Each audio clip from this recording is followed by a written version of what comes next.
What's going on, everybody? This is B. Scott, and it's week 13, waiver wire. And if you're looking to be saved on the waiver wire this week, I don't think it's going to happen. But you know what? There's some guys out there that might help you make that playoff push. So let's get right into it, first four down style.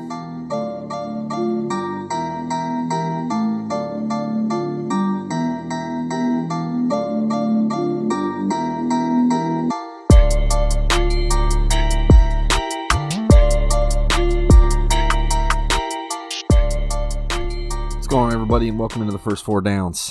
This is B. Scott, the Lone Ranger today, bringing you the waiver wire for week 13.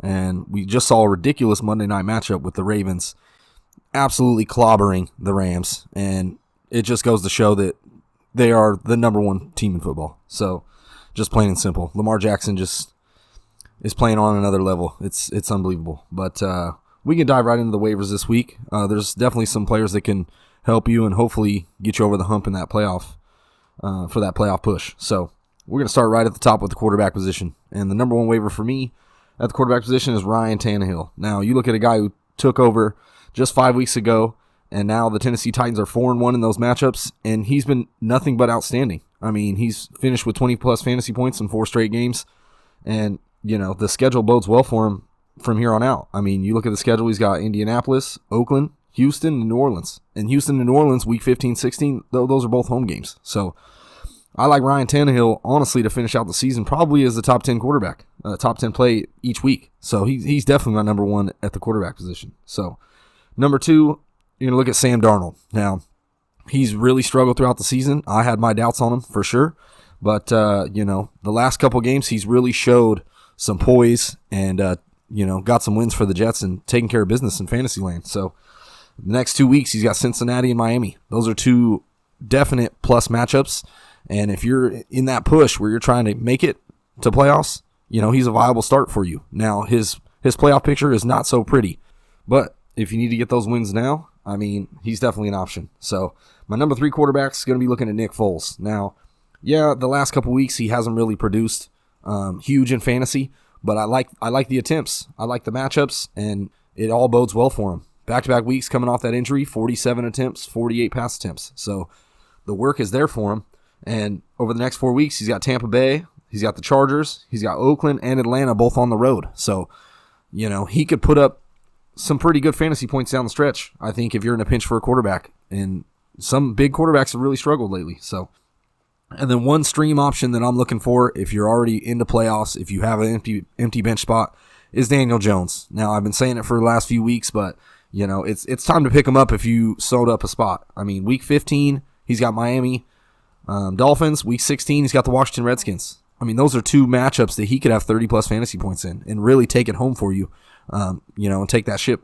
So, yeah, that's my quarterback waivers this week, and we can go right to the running back position. And the number one running back's got to be Rashard Penny. I mean, you saw the greatness that he did. He had that 60-yard touchdown run against a tough Philly front, and everyone's been waiting all year for Penny to break out, and he just hasn't. He hasn't shown that explosiveness and hasn't shown that poise, but this week he really carried the load. I mean, I want to say he had more carries than Chris Carson, and he played dead even heap of snaps, 49% snap share. So his schedule does not bode very well. I mean, he's got Minnesota, the Rams, but in the playoffs he's got Carolina and Arizona, which are plus for him, but at best he's still in a split. Even if Carson comes down to earth, he's a flex option. So if you really are hurting at the running back position and you need one, I mean, he's a viable guy to pick up. So next on my list, I got Benny Snell for the Steelers. And just like last week and what I thought would happen, he led the team in rushes, early downs. Jalen Samuels has not shown that poise and that attentiveness to carry the load. And Benny Snell, he's showing that he can take care of it. So last week he had 21 carries, and I like him coming this week where Steelers announced Devin Hodges as the starting quarterback.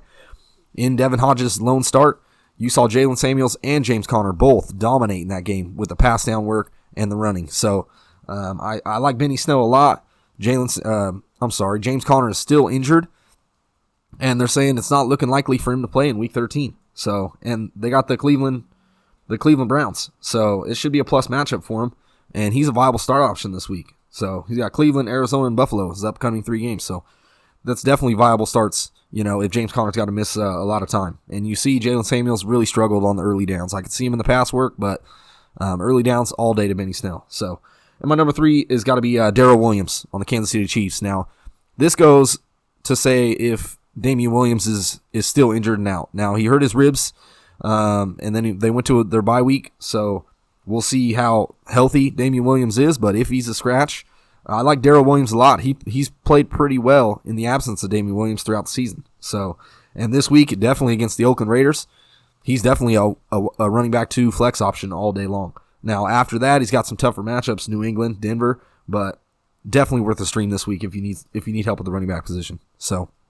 that's my running backs, really, for depth. If you didn't get Jonathan Williams last week, I'm sorry for you. I mean, the guy studded out. He's going to carry the load, and who knows how long Marlon Mack's out, but it bodes well for Jonathan Williams, I think, for the rest of the season. So, but we can move right to the wide receiver position, and the number 1 wide receiver option I would say is A.J. Brown. Now, the only worry I have is the pure volume and where he should see a lot of targets, but he's not. Now, he's producing big on the limited targets that he is, which makes him really boom or bust.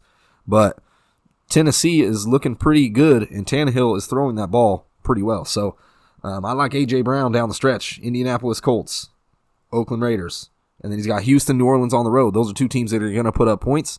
Titans might be looking to match him in points, so he could see a lot of run. And, you saw last week, he's got all the talent in the world. It just depends on the target share. So next up, I got a pair of receivers on the Jacksonville Jaguars, Conley and Westbrook. Both these guys should probably be on your fantasy team. I mean, they have averaged 8 and 9 targets a game, and in an offense where Nick Foles has thrown the ball almost 50 times over the last 2 weeks, those are definitely guys that can be viable starts each and every week, especially in a pinch, depending on injuries, and how your flex is looking. But over the next 4 weeks, they got Tampa Bay, they got the Chargers, and then they got the Raiders and the Falcons. So all plus matchups for wide receivers. So I've definitely looked to get one of those guys if you got some spots on your bench. And then number 3 at the wide receiver position, I got Randall Cobb. Now, he's been very consistent over the last few weeks. And once again, in an offense where Dak is throwing the ball a ton. I want to say he leads the league in passing yards. And even though he struggled against New England, which, everyone figured, Randall Cobb's got some plus matchups coming up. And the Cowboys are probably going to be fighting for playoffs. So he's definitely going to be a viable option, especially in the fantasy playoffs. So the next couple weeks are going to be tough. Buffalo, Chicago, 2 very good secondaries. But come week 15, 16, they got the Rams and they got the Philadelphia Eagles in a definite playoff game, realistically in week 16. So I like Cobb a lot, as a viable flex option week in and week out. So that's my wide receivers. Turn right into the tight end position. And my number 1 tight end's got to be Jack Doyle. Eric Ebron, you saw you got put on IR.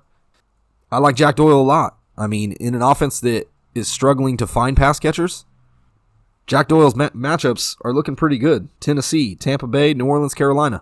So all those teams are, bottom 10 in defense. So outside of the Saints are pretty good, but they've struggled, to pass catchers lately with Lattimore out. So, if you're hurting for a tight end and you need one down the stretch, Jack Doyle could be your option. Next up, I got Kyle Rudolph. And this goes to say that since Adam Thielen has been out, Kyle Rudolph's been nothing but short of spectacular. I mean, he's got 5 touchdowns on the season in the last 6 weeks, and all the matchups say that he's going to continue this progression. Now, Kirk Cousins also has been great, so you worry about Thielen coming back and, taking some target share away, absolutely. They got a great running game with Dalvin Cook, but like I said with the tight end position, it's really a struggle this year, so Kyle Rudolph's a viable option to have on your team. He should be rostered in every league, so... and then lastly, I got Dallas Goedert on the Philadelphia Eagles. Now, he's been pretty consistent, and he's getting a lot of target share. I said this last week that you should have picked him up. I'm saying it again this week. He's had plus targets each week, getting more and more, and the pass catchers just aren't there for Philadelphia right now. Everyone's hurting. No Aguilar, no Alshon Jeffries. We'll see if they go this week, but I like Goddard to see that pure volume and get possible touchdowns in the red zone. They got Miami, the New York Giants, the Redskins, and the Dallas Cowboys in the next 4 games. So Goddard's another tight end you could definitely be streaming on a weekly basis. Now, lastly, I got a couple defenses that you should be picking up, and the first one I'm going to talk about is the Philadelphia Eagles. Now, their matchups down the stretch are pretty good, and also their secondary is very improved. So, with that pass rush already and that stout run defense, they could help you in that playoff push. They got Miami, the New York Giants, the Washington Redskins, and the Dallas Cowboys in the next 4 weeks. I mean, you might even be able to fire them up against the Dallas Cowboys week 16 at home against Dallas, but for the next 3 weeks, you can fire them up no problem. And defense is key to win fantasy championships, in my opinion. It's very important. So, next defense we're going to look at is the Green Bay Packers. This is a defense that's really been playing very well in the beginning of the season and struggled in some bad matchups, playing great offenses. But over the next 3 weeks, it bodes pretty well. They got the Giants, the Redskins, and even the Chicago Bears, who really struggled on offense. So Green Bay is a definite defense for me to stream over the next few weeks. And lastly, the top stream of the week's got to be the Carolina Panthers going against the Washington Redskins, who have really struggled on offense. You saw last week they beat the Lions, but it was a snooze of a game. They really didn't wow anything on offense.